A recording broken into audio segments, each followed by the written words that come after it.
It's fine. We welcome you all in this session post-lunch. This is talking about the 3Ds of the transit-oriented development, the new concept which we are going to be seeing along the routes which are going to be supported by the mass transit systems, whether of bus or rail. We're going to be seeing a lot of development happening. We have the Delhi-Mumbai Industrial Corridor, which is going to be promising that. We had Mr. Sean Tompkins talking about one of such development which is coming up in United States. So TOD is being seen as a carrier for viable and vibrant real estate market. In this session, we are going to be talking about the general experience and the challenges of deploying TOD. In India, the initiatives, the impact on land, the real estate markets, on public, on the government response, also looking into the regulatory issues, the enablements, the impediments, and also the finance of such regions, all that we take it from our panelists in the session. And I would like to first call upon here on stage the moderator, Mr. Ramesh Nair, the COO, Business and International Director of JLL India, and member RICS Global Regulatory Body. Yes.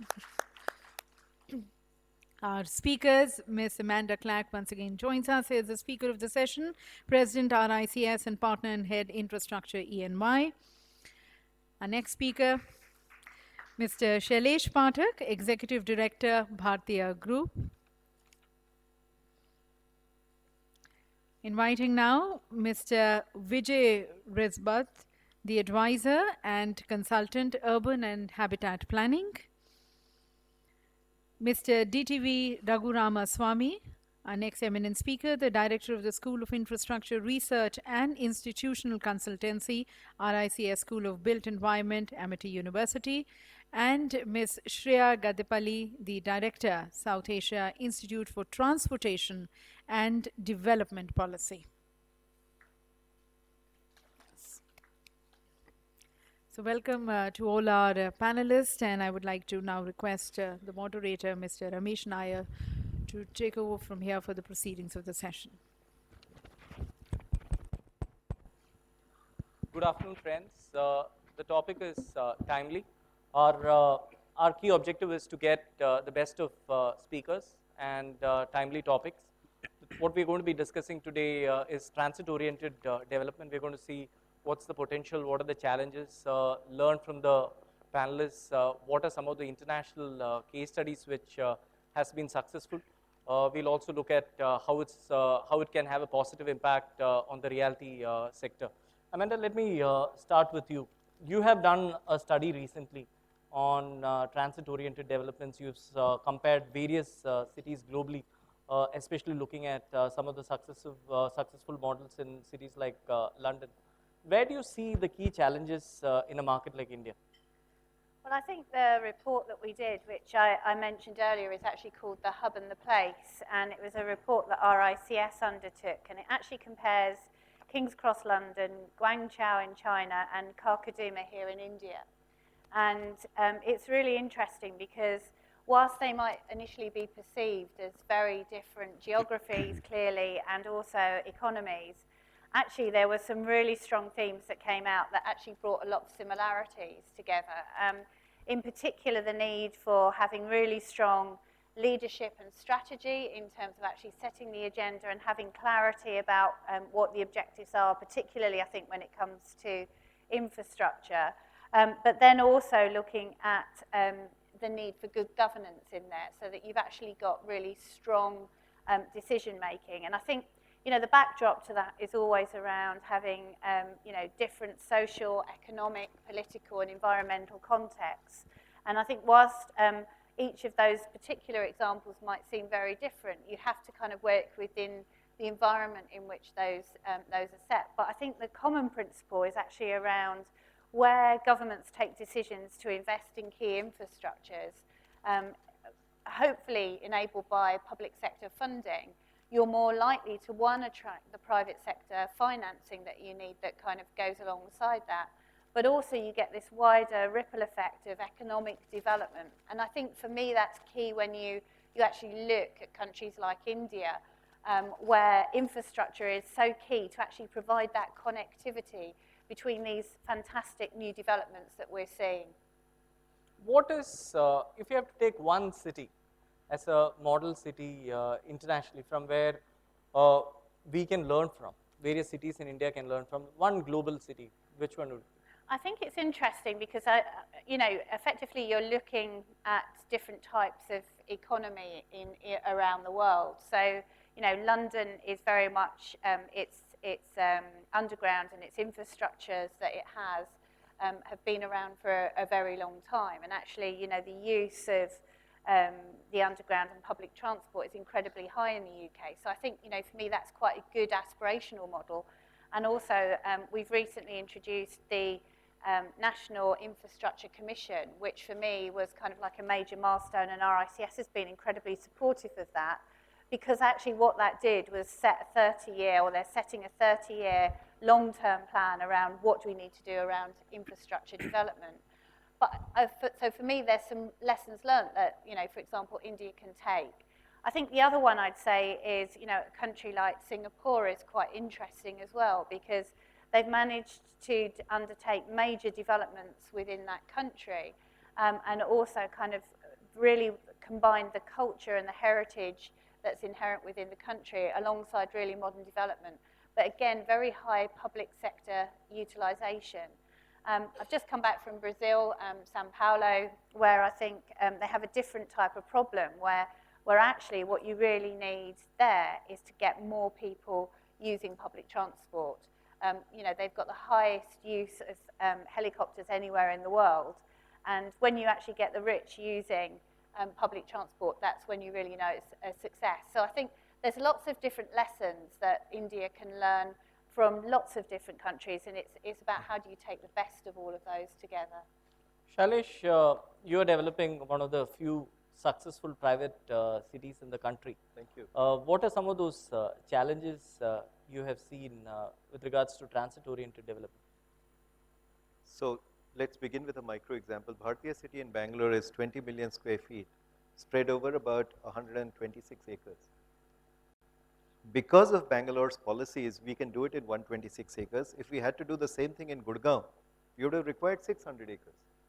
So what is transit-oriented development? Essentially, it's going high-rise next to transit nodes. And Bhartiya city is actually bisected by the peripheral ring road of Bangalore. And hopefully, very soon, a metro station very close by. Now, coming to the macro, look at a city like Mumbai. Why don't we go high-rise? In fact, Mumbai does not have TOD, which is transit-oriented development. Mumbai has MOD, which is mill-oriented development. Because the land was in the mills, you went high-rise in the mills, whereas actually a distance of 2 kilometers from each suburban railway station should have seen the high-rises. And no city in the world is 100% high-rise. No city in the world, right? It is not more than maximum 20 to 30% of any city which is high-rise. Most people do not live in high-rises.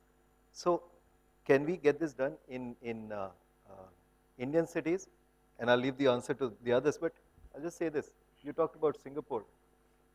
I'm in a panel on urbanization in Singapore tomorrow. And what can Singapore teach a city like Pune? Because Pune is where Singapore was in 1985.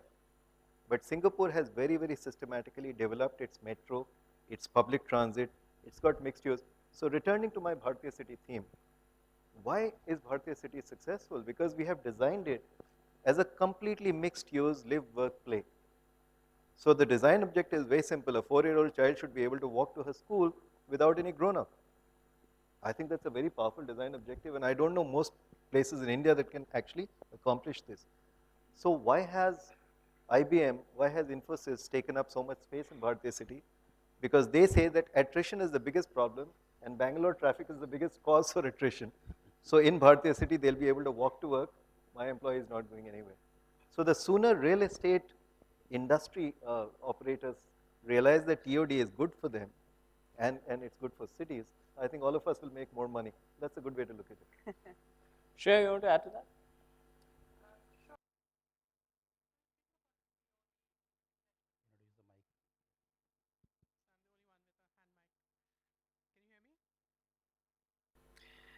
So we're talking about transit-oriented development, and the introduction here in this brochure and the notes that were sent to me said it's about 3Ds. You have density, diversity, and distance. Now I'd like to say that there are two other Ds which are missing from these 3Ds. And so what are those? And those are that the devil is in the detail. So if you don't get the detail right, these 3Ds don't mean anything. So I'd like to start with this question. You talk about transit-oriented development, but the focus is all on the development side of things. I ask the question, where's the transit? Do you know where we stand in the world arena in terms of transit per million population? So let me put some numbers out here. So if you look at France, which is one of the best in the world, and if you count cities which are larger than 500,000 in France and count all the transit that these cities have, you would find an average of 70 kilometers of rapid transit for every million people. 70 kilometers of rapid transit. So a city like Paris, or Greater Paris, has around 800 kilometers of rapid transit, right? Do you know where India stands right now? Any guesses? It's a little under 3. 3 kilometers of rapid transit per million population compared to 70. Would you like to know how it compares to our peers, BRICS? Brazil has about 12 kilometers of rapid transit. China has also 12 kilometers of rapid transit for every million. So that's about 4 times as much as what we have in India. But here's the real point. Brazil and China are also building rapid transit at 4 times the rate at which we are building. If India wants to get its act together, within the next 15 years, we need about 5,000 kilometers of rapid transit, and where we are today is a tenth of that. So without transit, there's no transit-oriented development, so let's get our transit right. Then comes the question of density. And I ask, what's the density for? The whole idea is not built density, it's about people density. Are more people living close to transit so that they can use the transit? But the truth is, most of the density that's getting built right now is in the high-end market. So whose house is it anyway? Where is the diversity in housing that we want? We're talking about all these housing which is lying empty, but we do not also have housing for those who need it. So there are lots of homeless, there are lots of people in slums, and they don't have housing. So where is the diversity? When we talk mix, it's not just about mixing commercial, retail with housing, it's also about mixing various income levels. Can we get it right? And the third point, another D, is the issue of design. Are we getting our urban spaces right? So you can create density in various formats. You can create a dense, tall building in the middle of a park with gates all around and large castles, essentially. Then you have a dead environment outside, and that's precisely what results in really poor urban environments. Those are insecure environments. We don't want to send. So we talk about walking, but people don't want to walk at the edge of a dead boundary. Right. You want active life. So are we getting our design right? And finally, are we dissuading people from using cars? If we do not actively dissuade and stop the increase in the increase of car use in our cities, we can pretty much forget about TOD. Because the more the amount of parking that we create, and we are not even talking about parking in transit-oriented development, the more the amount of parking that we have, the more the traffic that it generates, because parking is like a magnet. Wherever you create parking, people choose to come to that place using a personal motor vehicle. Right. So if you want people to use transit, you should actually not have parking. So we should be building zero parking. And that's precisely what, some of these examples that Amanda had given earlier, London or Paris, all these cities actually have removed the minimum parking requirement, which means that you actually don't have to build any parking, and instead actually they have put a maximum limit. So when you have a Shard in London or the Gherkin, you know how many parking spots Gherkin has? or the Shard has. Shard's like what, about 10,000 square meters of space? It has 30 parking spots for 10,000 built space, 10,000 square meters of space. 30, and those 30 are actually reserved for the differently abled. So unless we remove parking, we can forget about transit-oriented development. As a related point, we have the Bhendi Bazaar redevelopment in Mumbai that has 1 car per flat, whereas actually Bhendi Bazaar should, in London, Bhendi Bazaar would not have had any parking except for the differently abled. So that itself is going to be one huge traffic challenge. So that was a great example of TOD. Why didn't they just do away with parking in Bhendi Bazaar? Exactly, that's what we need to do. But the problem is that our regulations do not allow it. So we need significant changes in how our regulations are written, and those regulations are written by our state governments for the most part, and therefore we need a change in state policy. Unless we change our state policy, TOD is not going to happen. Vijay, you want to add to that on the challenges? Yes, I'll just elaborate on what Shreya has said just now. And the points which she raised, unless and until they come into your regulations and the policy has no meaning. Very correct, what she said. See, when I'll talk in context of Indian cities only. Say, take Delhi now. Delhi has started with this shift in paradigm in the master plan, saying that there will be a redevelopment through influence zone. That is what Delhi master plan says. And one of the part is TOD, that is transit oriented development. Delhi is going to have almost 400 kilometers of metro, and along that 500 meters on both the sides, that is going to be the transit oriented development with a higher FAR. But at the same time, there are many things which has been stipulated in the policy are such that almost 65% of the housing stock which will be generated into this particular TOD zone will be of 65 square meters and less than that. So 65% of the floor space which will be generated will have to be utilized for this kind of a dwelling unit stock. And the balance you can have it as per the market needs and the market requirements. Beside that, over and above 400 FAR which has been permitted, 15% of that FAR will be again for economically weaker section, which will have housing units of 35 square meters and below. Parking norms has been reduced drastically into this particular transit zone, so that there will be minimum of parking areas available, and you can use the mass transit for your daily commuting to your work and residence. Beside that, it is not only generating the houses, it is generating the open spaces. So every 1 hectare of land which you will be developing, 20% of that land has to be handed over back to the local body for open spaces. So the developer will develop that 20%, create that open space, develop it, and then hand it over for the use of the general public.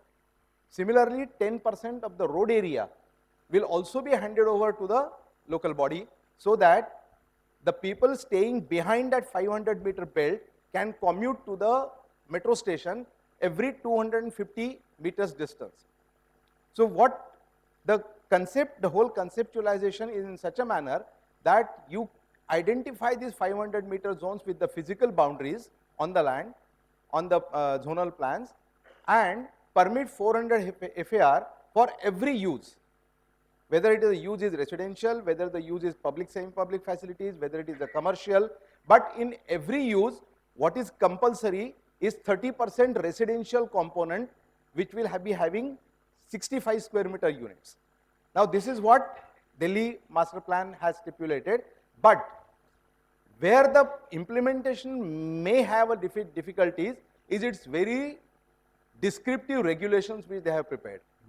The regulations are so stiff, you can say, that I find sometimes designing the scheme within those parameters is going to be a very, very Herculean task. Now when you come to Haryana, the neighboring state of Delhi, their TOD policy is very, very simple. They said there is a 500-meter zone which is an intense zone, and other 300 meters is a non-intense zone, where the FAR will be 350 in the intense zone and 250 in the non-intense zone. And all the schemes which are already been licensed are going to be licensed they can take the advantage of this TOD. Now, coming to the plotted development, this is another very novel thing which they have added, that in the plotted development also, if you accumulate the land of a particular area, then you can convert that entire thing into a group housing. So this is what has been added, and the rules, regulations are very, very simple. What is required to be adhered to so that the other person is not badly affected, only those things has been taken care of, and rest of the things has been left to the building bylaws. Now in Delhi, the unified building bylaws has been recently been modified. Supposed to be very, very simple, but yes, in fact, still there are so many areas which are not simple into those building bylaws.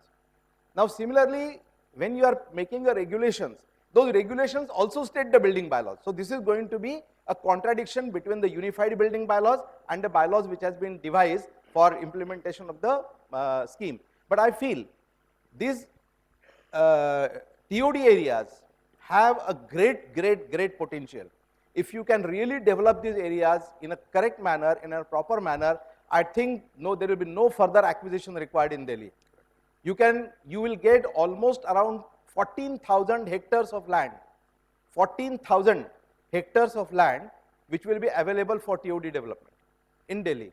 So I think that will be sufficient in the times to come to take care of the population. But yes, what Shreya has said, all these points has been dovetailed into the policy, that economically weaker section, the lower income groups, those who have to use the maximum this MRTS, they have been given a prominent priority into this development. Thank you. Raghu? I was just wishing if Jagan was around today to discuss this topic. In the last 15 years or so, I worked with many municipalities, many parastatal agencies, many state governments, Railway Corporation, Central Government of India, etc. Currently, with NIA, RSCS is doing a work with developing, the name of the assignment is a TOD framework for smart cities in India. That's the topic which we are currently working on, and it's very nascent stage in the assignment. In the last 15 years, you go back and ask any city, some Shailesh will vouch for it, what is a TOD for any city? The way they understand, if you go to a municipality, the municipal commissioner, I am doing an infrastructure project. It happens to be near a transport or is a transport hub. There's no revenue model. I throw land into it. Hopefully there'll be some revenue model. I'm done with my TOD.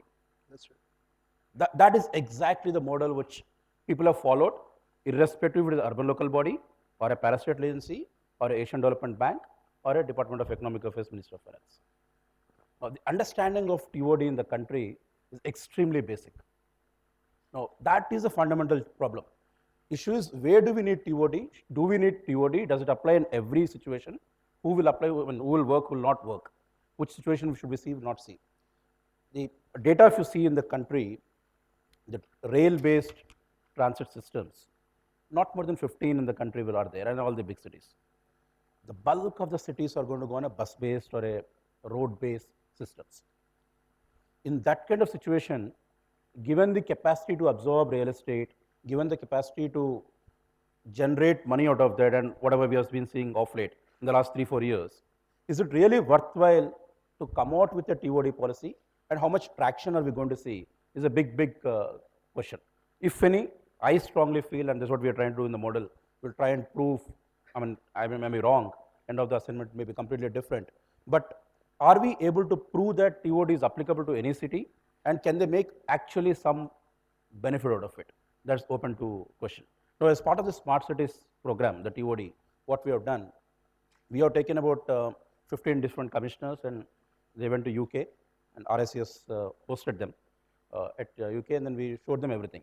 Now, when you see a King's Cross station, or you see London, or you see the Transport for London, they are a different scale. Now, can that be applied to a town like, say, Bijapur or a Raipur? The scale is completely different. So, the concepts and the provisions, what we think are there in TOD, are percolating from the top down, which are a very macro and for the bigger cities. For a smaller city, you're trying to do like for instance, Bhubaneswar, in one of their projects in the Smart City program, you have a bus stop. It's not a bus terminal. You have a bus stop opposite a railway station being developed, and you're trying to put a 30-floor residential commercial complex on it on a bus stop. And there's a single lane all over. It's not even a two or a triple lane which is available. Are we able to generate anything out of it? No, the understanding, and Bhubaneswar is the #1 city in terms of smart city program. So we are at that level of understanding. So unless we crack that and train the people to what really means and apply in a situation where it makes sense, then only we'll be able to have some headway in TOD. Otherwise, we are only talking theory.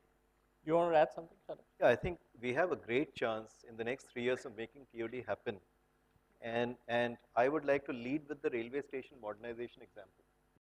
So we do know that at least 10, you know that the Ministry of Urban Development and the Railway Ministry have signed an MOU, and 10 railway stations actually are going to be redeveloped by NBCC. The list is out. That is a great start. And how do you go high-rise around the railway station? But let me add one more thing. Most of you know the full form of VCF, right? Venture capital funds, no? Value capture financing. So VCF in Ministry of Urban Development terminology is value capture financing. And for those who are interested, there's a 7-page note on VCF and how it's going to work. It's on the MyGov site. And essentially they're saying that TOD is nothing but value capture around transit nodes, right? So they're saying that there are 10 ways of value capture and only 2 are being used in India. So how can the other 8 be used? And transit-oriented development is most certainly part of it. So far, Indian cities were doing value capture, except the money was not going to the city. It was going to the private pockets of the netas and the officers. Everybody knows. How can we bring that to the city's coffers, and that can be reinvested into further infrastructure? And Sean, in the last session, mentioned something about how technology is going to transform cities, driverless cars and Hyperloop. Well, I think there's this technology called SkyTran, which is magnetic levitation 4-seaters. If that comes in, then the entire TOD concept might go away, Shreya. Can I say something on VCF? Are you really and probably serious about that? so sorry on VCF. Sure, please. I was part of the deliberations when they were doing this 7-page concept note. Interestingly, government is kept out of it. It's again only private sector value capture. It's nothing to do with public sector value capture which is there. But Sean and Amanda can correct me if I'm wrong. But in the 150-year-old history of RACS or anywhere else, not much work has done on VCF as a concept by RACS or others. It's too controversial, too open to so many issues, and you can argue the way you want. India is, I think, heading a way which is uncharted territory in this. Amanda, and land being land is always a challenge. Amanda, just you wanted wanted to to add add I, something? I just wanted to come in on a couple of points that Shailesh made there, because I think they're quite important, which is, I think your point around how do you kind of connect cities and actually connect transport hubs is a really important one. You actually get this, it's called the eigenvector effect of like a multiple development that will actually increase that economic opportunity that's around a city if you're actually connecting them more effectively together.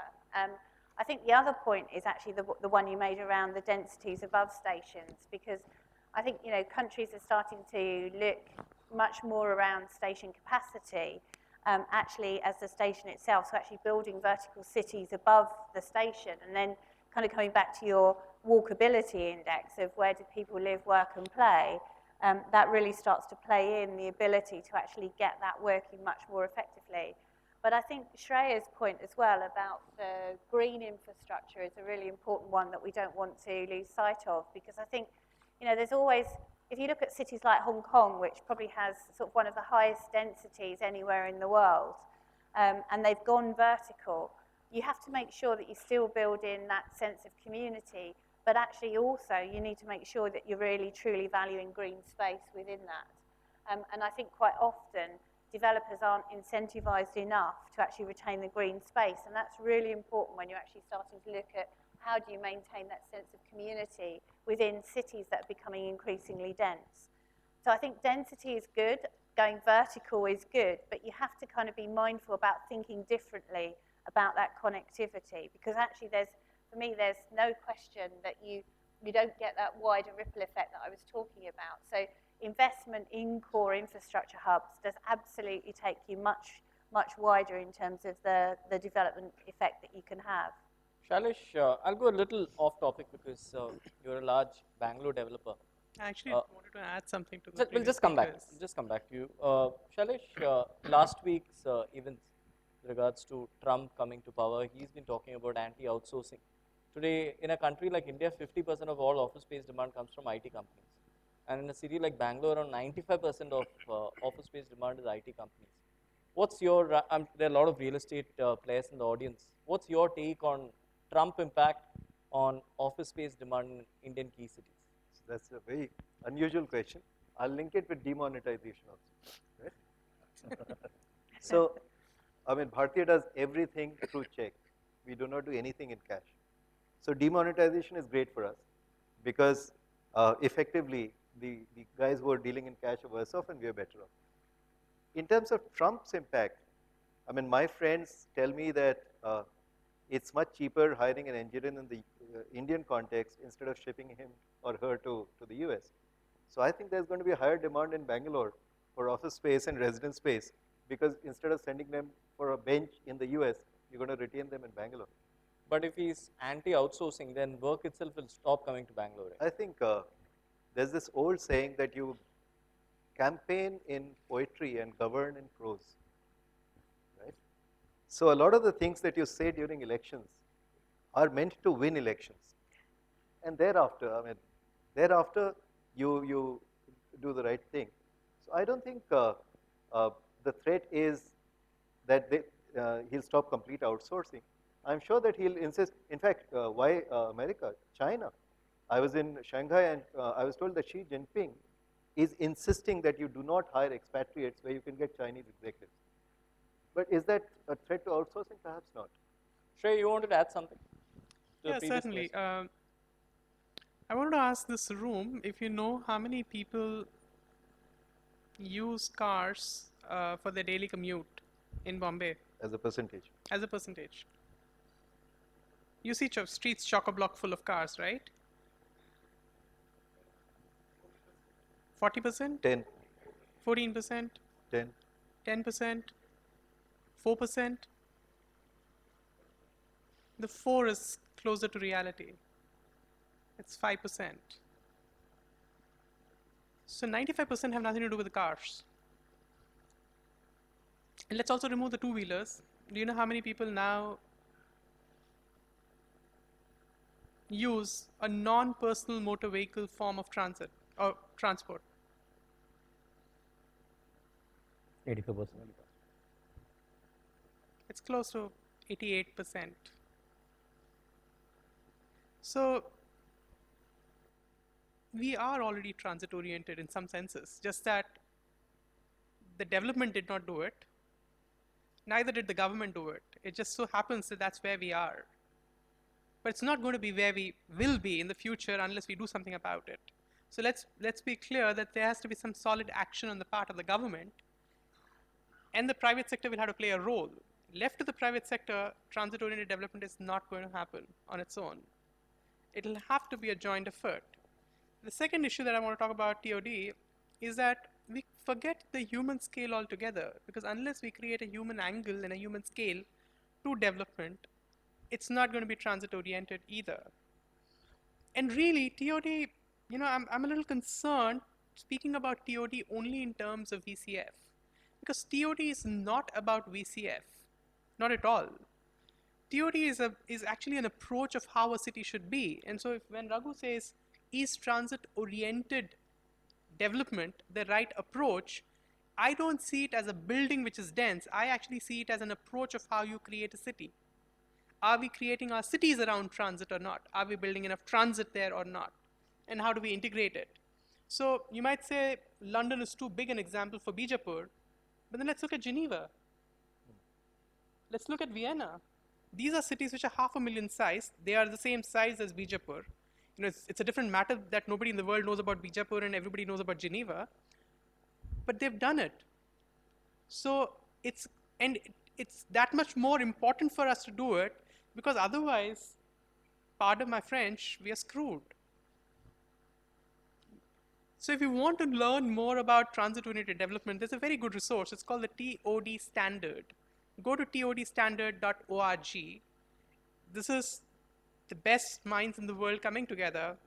ITDP, my organization, collaborated with them to create a basic structure of how TOD should be designed and measured. It's a metric-based system to find out exactly how it is, and I can give you more information later on. Let's talk about TOD in terms of people and not in terms of money or development. Raghu, we've been discussing the challenges in TOD development. Where are the opportunities or potential when it comes to Indian cities?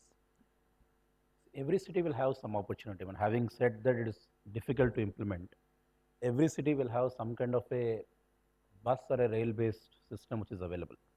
People try to do something about it. Now, a case like, because I lived for long in Bangalore, let me talk about that a little more. I know that city is slightly better. They have experimented with at least 7, 8 different models on a, what today you can call it a TOD, which when they were doing it, they didn't call it a TOD. If you know the facility, the Majestic area, the main bus railway station, opposite that there's a big bus stand. They tried to build a complex which integrates the metro, which is at -4, -5 level, the railway station, which is right across the road, the intercity buses, the city buses, and the public transport, and add a commercial and real estate element to that. It's a mega complex. They went for a bid. They tried to do it at a PPP. Now, the problem here in TOD, most projects in India, because when you say money is not a concern, but fundamentally cities face that constraint. Because they can't do that, they look for someone else to come in. And hence they automatically look at it as a PPP as a solution, while probably it is not the solution to look at in some places. But in this case, Bangalore did try with the PPP. They got a bid. The bid, you have to sell that kind of, and the hope is that the real estate is going to cross-subsidize all these elements on a TOD.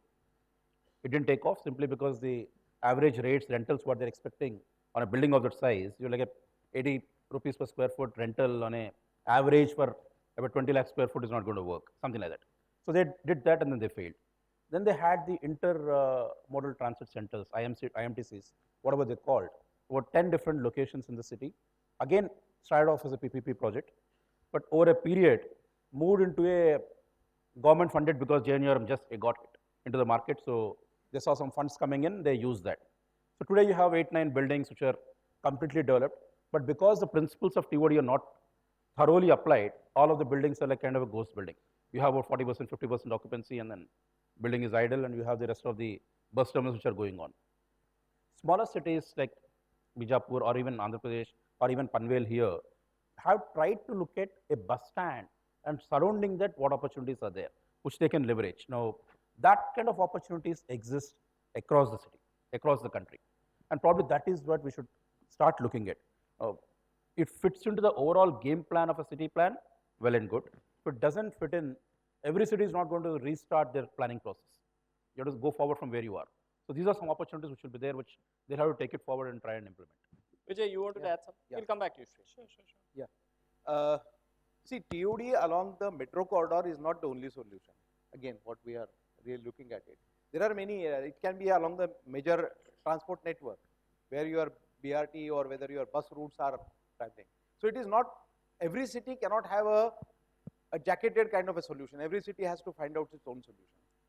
It cannot be always only MRTS. But only one thing which here I want to say, with the example of Delhi again, that one of the very big projects which started by the government of India, that is Kidwai Nagar redevelopment scheme.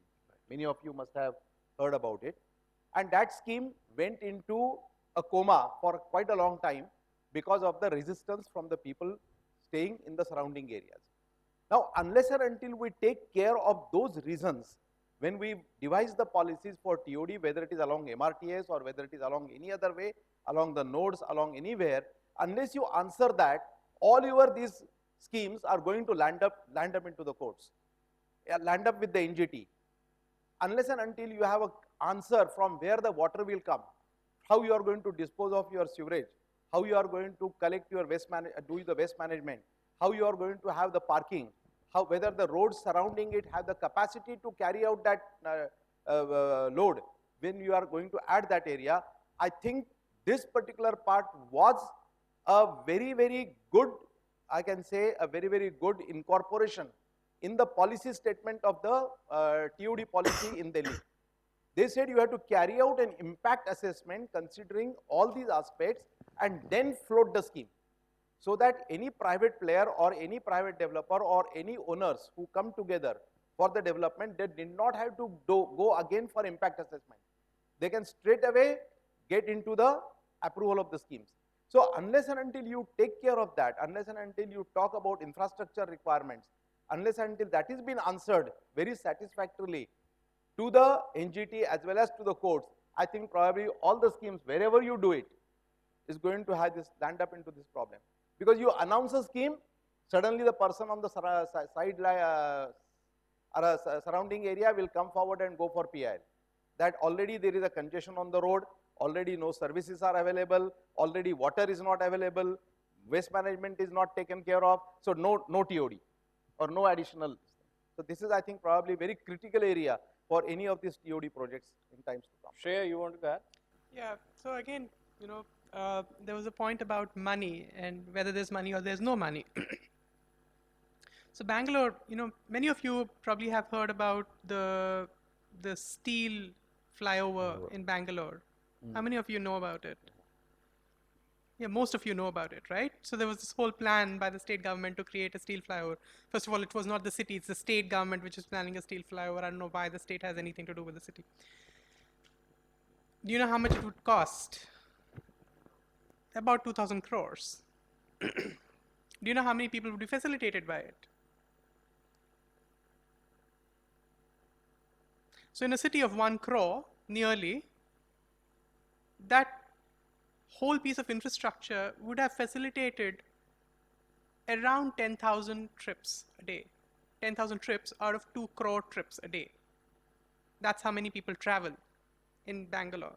So instead, if you were to use the same, so somewhere this 2,000 crores existed. That's why the government said we'll build this flyover.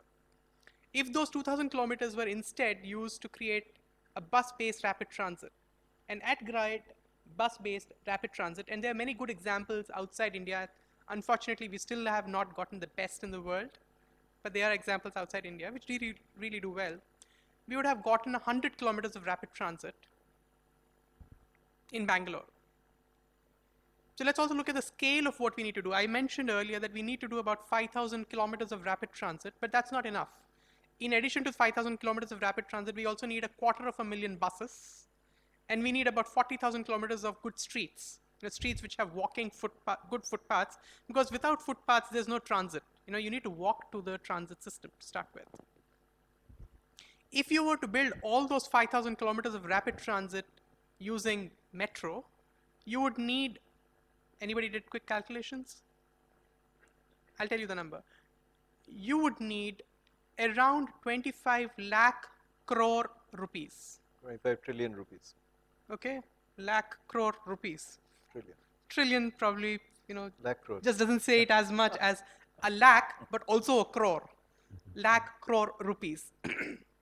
If you were to do that with bus rapid transit, you would have required a 20th of that. You would have required 1 lakh crore rupees. That sounds more realistic. 25 lakh crores, who's got that money? So it's a question of, are we being realistic about, and are we being pragmatic about, and are we being smart about what we need to do? So in addition to this 1 lakh crore rupees, you add another lakh crore rupees for the buses and another lakh crore rupees for all the other streets. So for 3 lakh crore rupees, you actually have the entire mobility needs of all of urban India, not one city, of all of urban India taken care of. And instead, presently we have spent around 1 lakh crore rupees just for metro in Delhi. So for 3 times of what we have spent in Delhi, we can actually solve the mobility problem in this country and then have development without having to worry about whether we have VCF or not or whatever. And I'm not saying you should not have VCF. Maybe there's use to it. Maybe you can bring a little more money to improve, or you have ongoing money because of higher property values and you can service that area.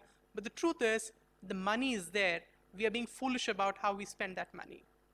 Amanda, you want that? I think that's where it's really interesting, because I think it's about how do you set the strategy around transport development for the whole country here.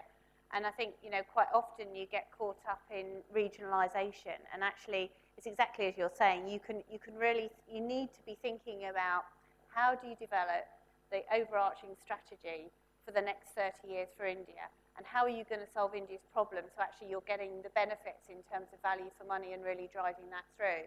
Because there's no point in putting in transport systems that people aren't going to use or that aren't viable for people to use. You need something that's actually going to enable movement around cities and actually the connectivity. And I think for me that's where government has to play a key role. So it's very much this public-private partnership that needs to come together. So you've got the public sector setting the strategy and providing some of the initial funding for these key projects, but then working with the private sector and developers to actually look at what's viable and for private sector deliverability.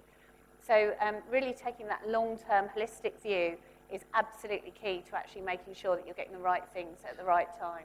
We'll take a couple of audience questions. Any questions from the audience? Please.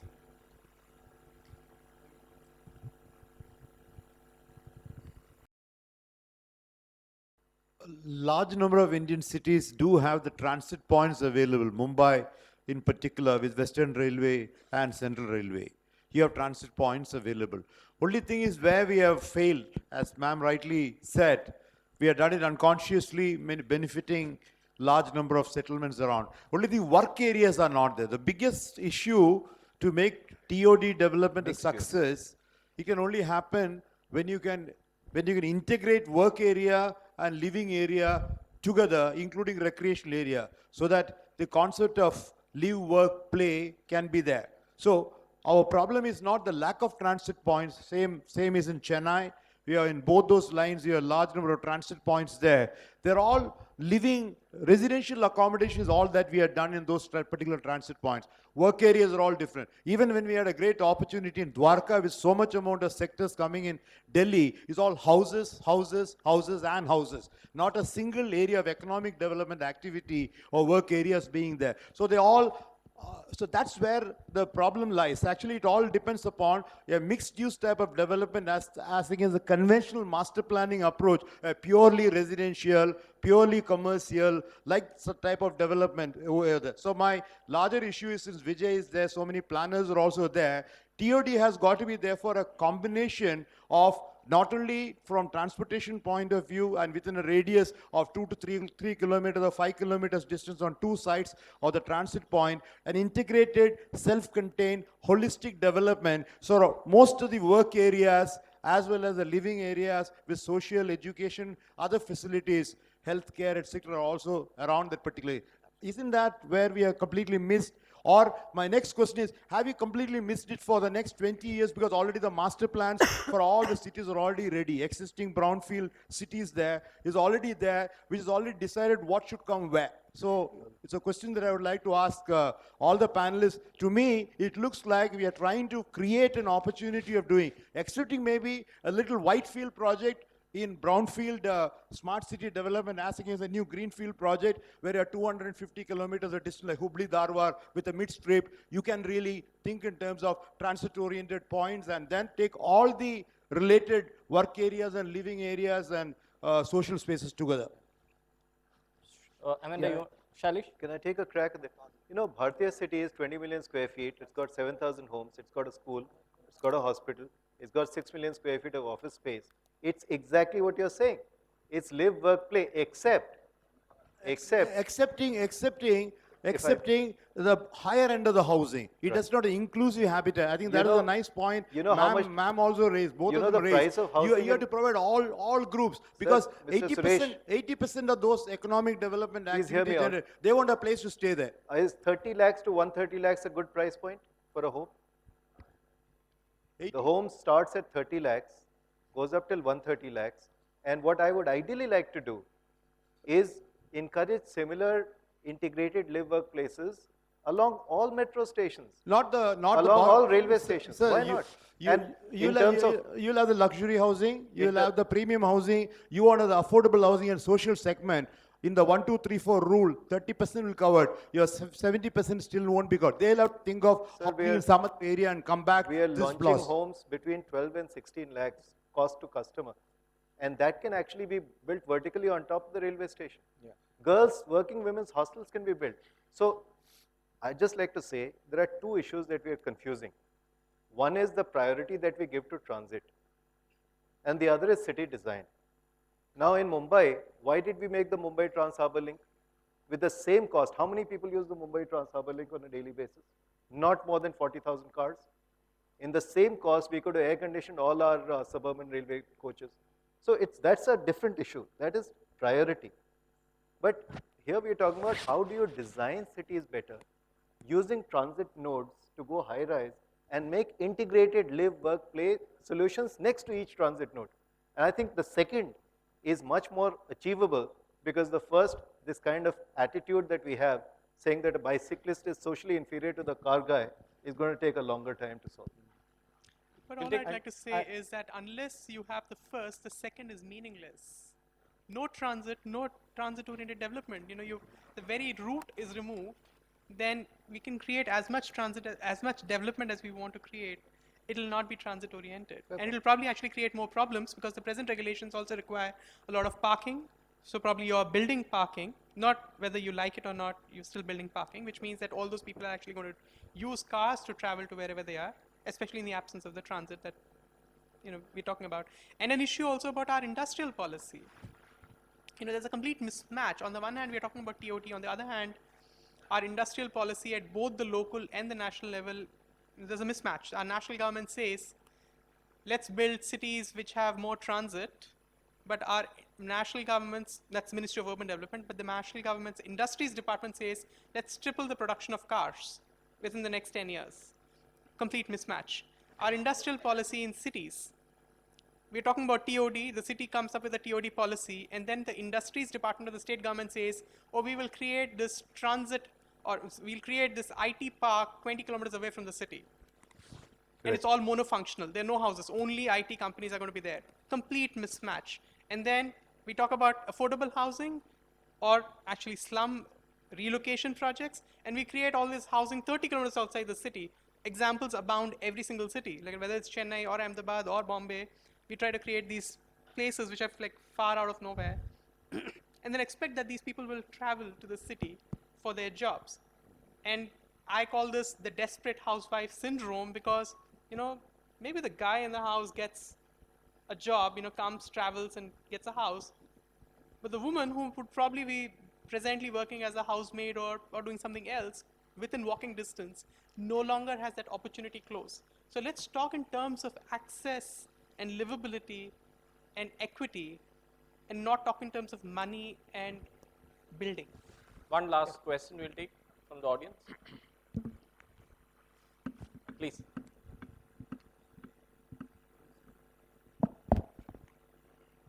Yeah, I think what we are talking here, in irrespective of the big cities, is not transit-oriented development, it's transit-oriented redevelopment. We are only adding more FSI to the problem. There's already so much problem. I can take example of Bangalore. You cannot travel 10 kilometers before 1 hour 50 minutes or 1 hour 30 minutes. So adding more FSI, what are we gaining out of it?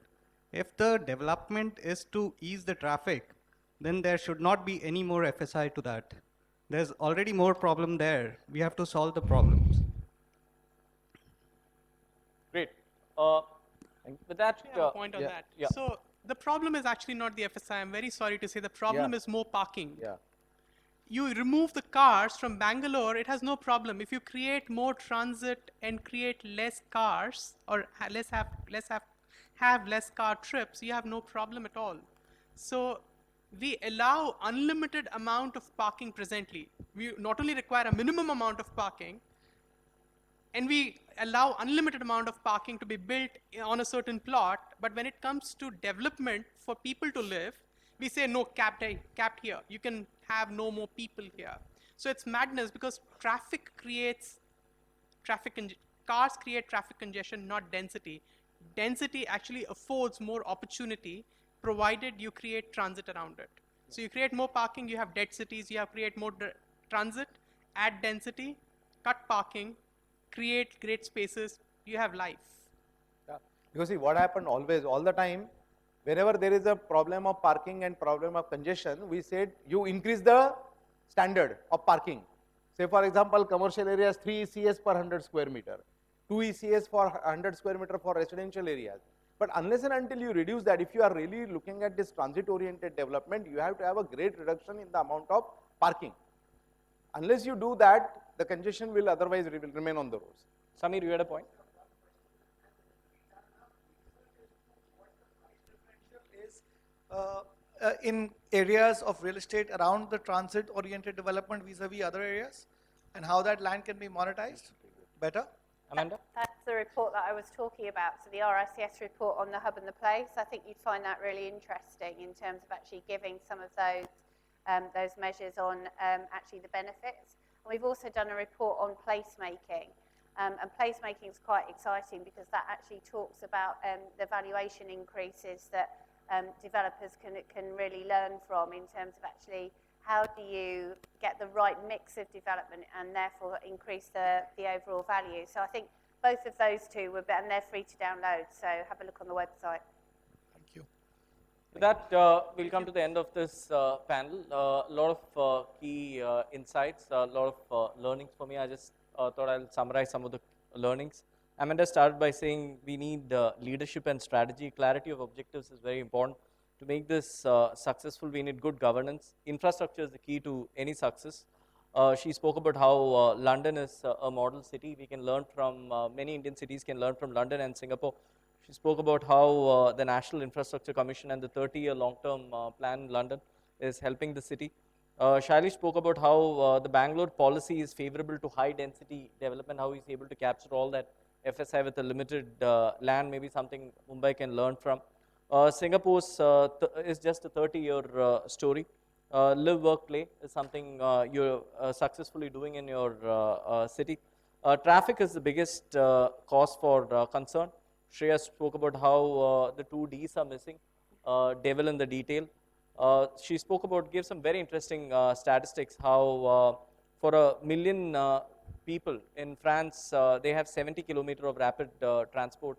For Paris alone as a city has 800 kilometers, while in India we just have 3 kilometers of rapid transport for every million population. She also spoke about how China and Brazil, the countries with whom we are competing for investment, is 12 kilometers per million population, but they are currently developing at 4 times the pace at which India is developing. She also spoke about how we need nearly 5,000 kilometers of transit-oriented development, which is required in the country today, but we are developing less than 1/10 of it. Diversity is not just mixing various asset classes like commercial and residential, but mixing income levels is very important. Getting the right size is the key. Not doing enough to dissuade, our governments are not doing enough to dissuade people from using cars. She spoke about how big global buildings like Shard and Gherkin in London have less than 30 car parking slots, those also just for handicapped people. Significant change in regulation required if you need to dissuade people from using cars. She spoke about how, Vijay spoke about how Delhi, the 400 kilometer metro, half kilometer either side, how they're developing the transit-oriented development. He spoke about how the Delhi and Haryana models, the pros and cons in each of these models. The TOD areas in both these cities have great potential. Close to 14,000 hectares would be freed up in Delhi alone thanks to this TOD policy. Raghu spoke about how the RICS is working on a big, massive study on the TOD model for smart cities. The current model just speaks about throwing some land around transit. Understanding of TOD within governments currently is quite minimal. Most cities have bus-based, road-based transport model currently. International model not applicable in smaller cities. That's what Raghu felt. We need customized models, but Shreya again said that there are smaller cities like Vienna from where we can learn from and implement them in India. The panelists spoke about the value capture financing model, the VCF model. Some of them agreed to it, some of them didn't agree. You spoke about how the Sky Tram, how that's helping. Green infrastructure and connectivity between cities is also key. Amanda spoke about that. Sense of community is again important. It's not just about building real estate. Mumbai car usage, it's just 5% of the population today use cars, while non-personal vehicles, Shreya mentioned, is 88% of the population uses a non-personal vehicle for transport. So the human scale and the human angle for this development is extremely important. The panelists spoke about the best place to find more information is todstandard.org for the audience. Every city has huge amount of potential in India. Finance is obviously a big constraint. TOD along rail is not the only solution. In most cities, planners just talk about MRTs. Gidwai Nagar redevelopment scheme is a model where we can learn from. Bus-based rapid transit seems to be the low-cost option to solve our transport needs. Shreya spoke about how the steel flyover would have cost 2,000 crores, but we could have created 100 kilometers of various mass rapid transport system with that kind of money. Close to 1 lakh crores were just spent on Delhi metro, but with 3 lakh crores we can actually solve the entire country's problem if we can effectively use low-cost options like bus-based transport. She felt that we've been quite foolish about spending, the governments. A 30-year strategy is required. Amanda mentioned about that. I thoroughly enjoyed moderating this panel. Hope the panelists learned a few things, and the audience also learned a few things. Thank you very much for your attention. Thank you very much for so comprehensively putting the discussion points of this session. Thanking all the speakers. I would like to request Ms. Amanda Clack to please present the mementos. We'll first have the mementos and then a group photograph with all. Yeah. So TOD still stands as a challenge. We're just learning from it. Thanking Mr. Ramesh Nair first. Can you just face the camera, please? Appreciation to Mr. Shailesh Pathak.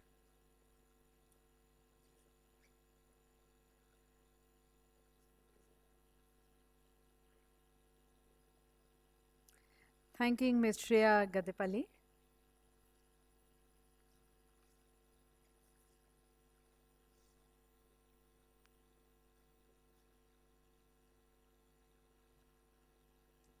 Expressing our gratitude now to Mr. Vijay Risbat.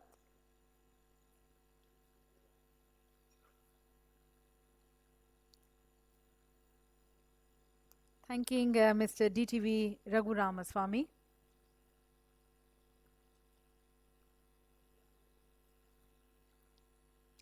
And may I request Mr. Ramesh Nair to please do the honors of presenting the memento and thanking Amanda.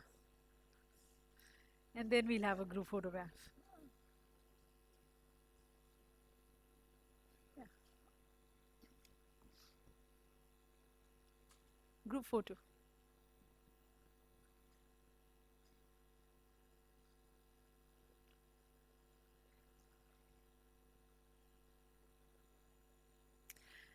Thanking you all also. 20 minutes of quick tea and coffee break, 4:20, the next session. Thank you.